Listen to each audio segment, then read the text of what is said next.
Yangamdan ham so'rab ko'ring-chi. Sizdan yashirib qo'ygan kichik sirlari yo'qmikan? Sinov qarz. Qadamingizni o'ylab bosing. Voy, bugun mangami? Ha, Voy, muncha chiroyli. uyga ketishim kerak. O'zi qachon ajrashasiz xotiningiz bilan? Keyin gaplasharmiz. Yana o'shani oldigami? Ajrash niyatingiz bormi o'zi? Ishim chiqib qoldi.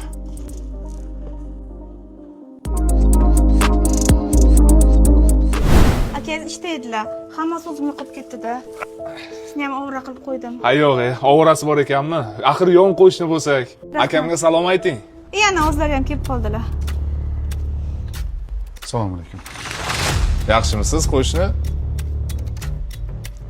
Mayli yanga, Rahmat. o'tinglar uyga. Dadasi, sizga gapim bor. Nima gap? Menga xiyonat qilmaganmisiz? Qo'shnimiz biror nima dedimi?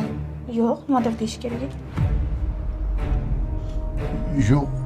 Unda nega so'rayapsan? Bugun ishxonada bir voqea bo'lgandi. Faqat noto'g'ri tushunmang.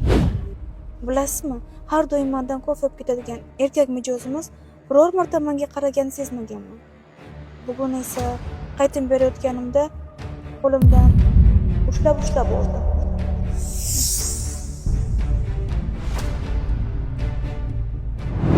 O'sha erkak xiyonat qarz ekanligini bilmas ekanman.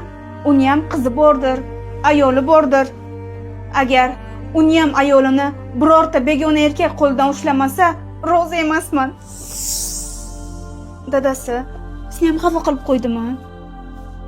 Bilaman siz xiyonat qilmaysiz-a? Iltimos meni kechiring. Yangamdan ham so'rab ko'ring-chi. Sizdan yashirib qo'ygan kichik sirlari yo'qmikan? Sinov qarz. Qadamingizni o'ylab bosing. Aka